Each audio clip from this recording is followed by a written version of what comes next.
खुलुमबाय लोगोफोर, नोंथांमोनखौ डियार ब्रह्म चेनेलाव आरो फिन खेबसेबाव बयखौबो बरायनाय बावहरग्रोनाय जाबाय। आं दिनै नोंथांमोननि सिगाङाव आरोबाव माखासे सानसेनि गोदान खौरां लानानै फैबावलायबाय। आसा खालामो नोंथांमोनहा खौरांखौ खोनासंनानै मोजां मोनगोन। दिनैनि गिबि खौराङावनो दङ ग्राहामपुर एचएस स्कुलाव माटियास टुडु मेम'रियेल स्पेस लेब बेखेवदों। मानगोनां सीएम श्री प्रमद बर'आ मैया ग्राहामपुर एचएस फरायसालियाव माटियास टुडु मेम'रियेल स्पेस लेबरेटरिखौ बेखेवना होयो। बेयो बड'लेण्ड टेरिटरियेल रिजन बिटिआरनि गंसे सोरखारि फरायसालिनि नैथि स्पेस लेब। गोदानथार आनजादसालिनि थांखिया लाइमोन गोसोखौ थुलुंगा होनाय आरो बिगियान आरो अख्रांमा फरायसंनायाव जिंगासिनाय सोमजिहोनाय। बेयो फरायसाफोरनो आखाइजों सोलोंनायनि मोनदांथि होगोन, बिसोरखौ गोब्राब बिगियानारि मोनदांथिफोरखौ बुजिनायाव मदद होगोन आरो गोदान दिहुनथायखौ थुलुंगा होगोन। बे हाबाफारिजों बिटिआरआ इयुननि बिगियानगिरिफोर आरो गोदान दिहुनगिरिफोरखौ जोथोन लानायनि आगानसे खाथियाव थाङो। नैथि खौराङाव दङ आसाम सोरखारा फोरोंगिरिफोरनि नखरनो राङारि मदद, मेलेमगोनां फरायसाफोरनि थाखाय टेब्लेटफोर रानदों।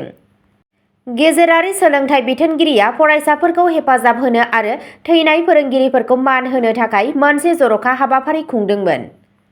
गिबि मन्थ्रिनि रिलिफ फान्डनि सिङाव साबा थैनाय थिखानाय फोरोंगिरिफोरनि नखरनो साफ्रोमनोबो 5 लाख रांनि राङारि हेफाजाब होनाय जादों।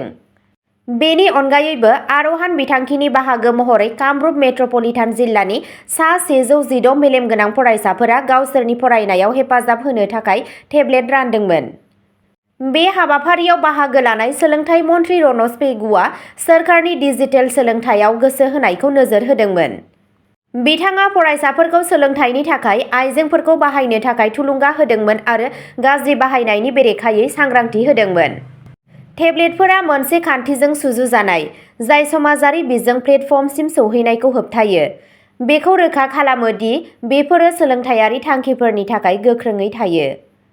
पेगुआ रुंसारि फोरोंगिरिफोरखौबो मान बावो, सोलोंथायाव बिथांमोननि बिहोमाखौ गनायना लायो। बिथाङा फरायसाफोरनो गाहाम हामलायथि बावदोंमोन आरो बिसोरखौ फरायनायाव साबसिन जानो खावलायदोंमोन। थामथि खौराङाव दङ आसाम पन्चायत बिसायख'थियाव मोननै खोन्दोआव भट होनाय, 2 आरो 7 मेआव भट होनाय, 11 मेआव फिथाइ। आसाम पन्चायत बिसायख'थिया मोननै खोन्दोआव जागोन। गोजौ आसामनि थाखाय 2 मे आरो गाहाय आरो गेजेर आसामनि थाखाय 7 मे।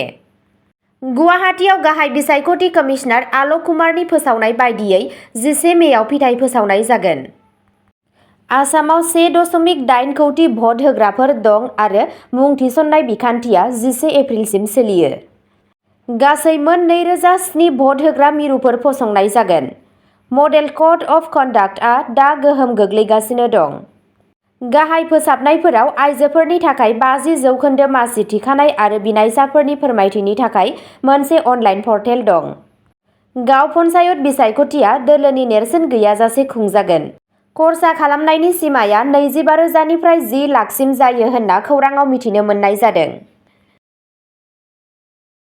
ब्रैथि खौराङाव दङ कक्राझाराव सा 95 मेलेमगोनां फरायसाफोरा टेब्लेट रानदों।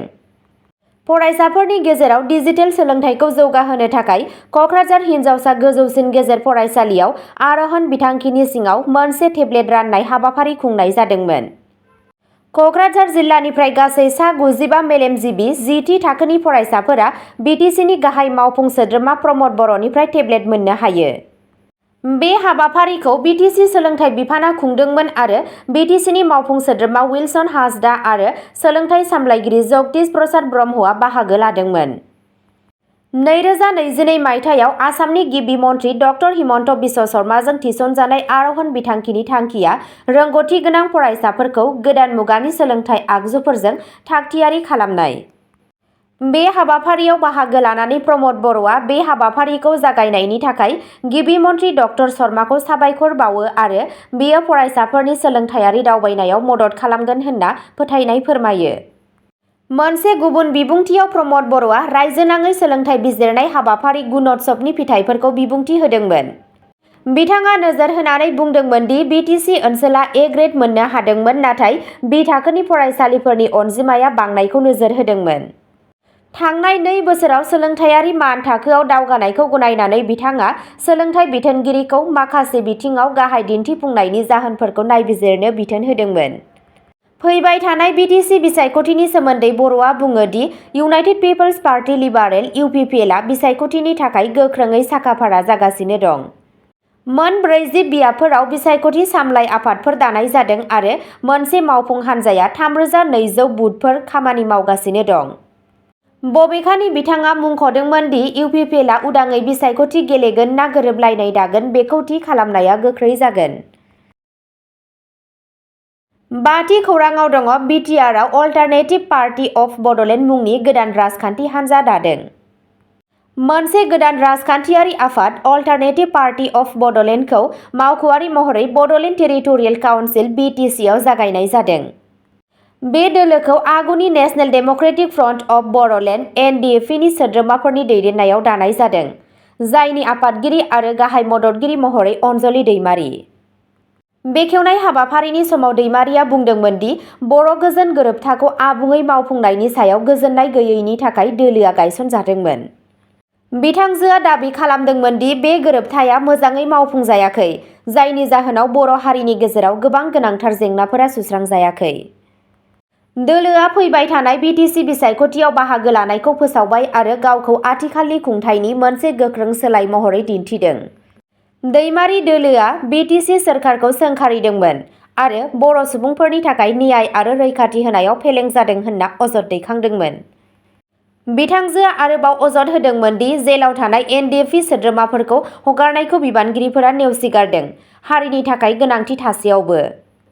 मावख'आरि फोसावनाया मुसलपुरनि बरबरियाव मोनसे एनडिएफि बादायाव जादोंमोन। बे हाबाफारिनि समाव प्रदीप कुमार ब्रह्मखौ खुंथायारि नेहाथारि आरो जगदीश बसुमतारीजों लोगोसे गाहाय नेहाथारि महरै थिसननायजों लोगोसे मोनसे 20सो सोद्रोमा आफाद दानाय जादोंमोन। बे गोदान राजखान्थियारि सोमावसारनायजों अल्टारनेटिभ पार्टी अफ बड'लेण्डनि थांखिया बर' गोजोन गोरोबथाखौ आबुङै मावफुंनो आरो बर' सुबुंफोरनि साननायफोरखौ सुस्रांनाय। 6थि खौराङाव दङ आसामनि मरिगावआव मटर साइकेल आरो मुवा रोगाग्रा गारिजों सौग्रावनायाव 3 सुबुंनि जिउ खहा। मरिगावआव लामा जाब्रबथायाव 3 सुबुंनि जिउ खहा जादों। मरिगावनि दलबारियाव 2 एप्रिलखालि गंसे मुवा बेसाद रोगाग्रा गारिजों मटर साइकेलजों सौग्रावनायाव 3 सुबुङा जिउ खोमानो गोनां जादोंमोन। जाब्रबथायाव नाजों बुंफबनाय गंसे पिकआप भेन दंमोन, जाय मटर साइकेलजों सौग्रावदोंमोन, जायनि जाहोनाव 2 सालायगिरिया हरखाबै जिउ गोमायो। 3थि बुथारजानाया गोब्राबै जोखोम जानाय। बिथांखौ थाबैनो गुवाहाटी मेडिकेल कलेज हस्पिटालाव लांनाय जादोंमोन, नाथाय लामायावनो जिउ गोमायो। थैनाय सुबुंफोरखौ मरिगावनि मारि मुस्लिम गामिनि थागिरि साबित आली, दिपमणि आली आरो साजिदुल इस्लाम होनना सिनायथि होदों। बे समावनो पिकआप भेननि सालायगिरिया जाथाय जायगानिफ्राय खारखोमालाङो आरो पुलिसआ बिथांखौ हमनो थाखाय नागिरनाय जागायो। गोथै सह'फोरखौ पस्टमर्टेम आनजादनि थाखाय दैथायहरनाय जादों। अब्ला दिनैनि खौराङा एसेनोसै। नोंथांमोनहा जुदि सोरबाफोर सानसेनि फानजामुथि नायनानै मोजां मोनो अब्ला स्क्रिनाव होनाय चेनेल बड' इनफ' पइन्टआव थांनानै नायहैनो हागोन। चेनेलनि लिंकखौ डिस्क्रिप्शनावनो होनाय जादों। गोजोन्थों।